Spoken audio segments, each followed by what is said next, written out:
भी जो है एक बुलिश रिपोर्ट आई है सिटी का। अब इसके क्या डिटेल्स हैं अभिषेक, ज़रा बताएं। जुबिलेंट फूडवर्क्स पे डेज हाई लेवल्स पे है, 680 को क्रॉस कर गया, 4% ऊपर है स्टॉक।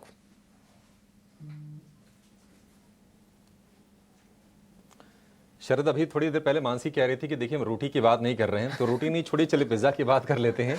तो जुबिलेंट फूडवर्क्स पर सिटी काफ़ी बुलिश नज़र आ रहा है और 90 दिनों की कैटलिस्ट वॉच लिस्ट में शेयर को रखा है और लक्ष्य जो दिया है 805 रुपए का दिया है। फिलहाल 680 रुपए के आसपास के प्राइजेस हैं।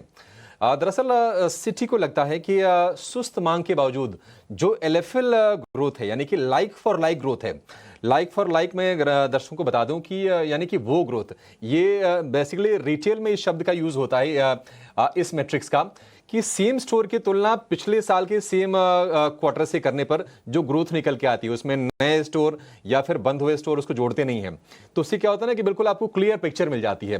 तो एलएफएल जो ग्रोथ रही है वो बड़ी अच्छी निकल के आ रही है कंपनी के लिए, तो ये पॉजिटिव है। प्रोडक्ट इनोवेशन पर कंपनी का जोर है, डिलीवरी फीस में छूट दी है कंपनी ने, तो सिटी को लगता है कि ये कैटलिस्ट के तौर पर काम करेंगे जुबिलेंट फूडवर्क्स के लिए, जो कि डोमिनोज को स्टोर चलाती है। यही नहीं है, डाइन इन के रिवाइवल पर भी कंपनी का फोकस है और एक अच्छी रेवेन्यू यहां से आ सकती है, ऐसा मानना है सिटी का जुबिलेंट को लेकर। और भारत में जो डोमिनोज का स्टोर्स का विस्तार हो रहा है और कंपनी के मार्जिन में भी एक्सपेंशन हो रहा है, इस चीज को लेकर काफी बुलिश है सिटी। अगर हम यहां से पॉजिटिव्स की बात करें कि क्या पॉजिटिव्स हैं डोमिनोज जुबिलेंट फूडवर्क्स के लिए, तो आप देखेंगे कि क्यूएसआर में जो कंपनी का मार्केट शेयर है वो तेजी से बढ़ रहा है। क्यूएसआर में बहुत सारी कंपनीज हैं, बर्गर वाली भी हैं, पिज्जा वाली भी हैं, लेकिन डोमिनोज का जो है ना डोमिनेंस है भारत में। और जुबिलेंट फूडवर्क्स इन स्टोर्स को ऑपरेट करती है, उसमें पॉपाइज के भी स्टोर हैं, उसमें डोमिनोज के भी स्टोर हैं, तो अच्छी बढ़ोतरी हो रही है मार्केट शेयर में।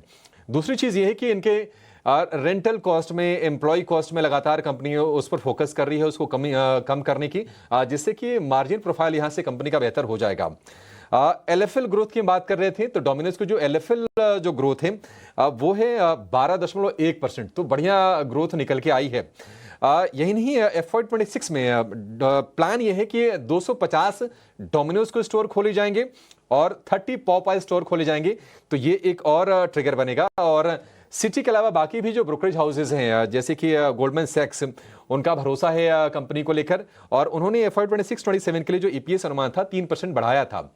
जो नतीजे आए थे जुबिलेंट फूड के, तो मुनाफे के फ्रंट पर तो काफी बड़ा हिट आया था, करीब 77% के आसपास मुनाफा गिरा था, लेकिन आय के फ्रंट पर और एबिडा के फ्रंट पर नंबर हमने ठीक ठाक देखे थे। 25% के आसपास एबिडा बढ़ी थी और 33-33.5% के आसपास की हमने आय में ग्रोथ देखी थी, तो वो ठीक था।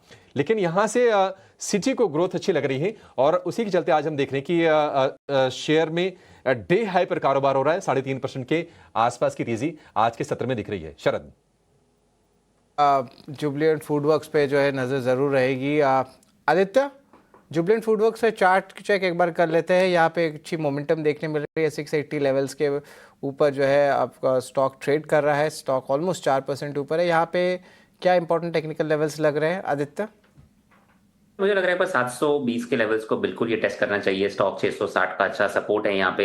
एज अ डिस्क्लोजर, ये स्टॉक हमारे क्लाइंट्स को रेकमेंडेड है, उनके पोर्टफोलियो में रह सकता है। और ये पूरा कंजम्पशन स्पेस जो है, हम जुबिलेंट फूडवर्क की बात कर ले या वेस्ट लाइफ की बात कर ले या सफायर फूड्स की बात कर ले, ये पूरा स्पेस मुझे लग रहा है आने वाले दिनों में आपको एक अच्छा मोमेंटम दिखाता हुआ दिखेगा। टॉप बेट इसमें डेफिनेटली जुबिलेंट फूडवर्क रहेगा, तो करंट लेवल्स पे भी आप खरीदारी कर सकते हैं 720 के लक्ष्य के लिए। 660 का इसमें स्टॉप लॉस लगा है।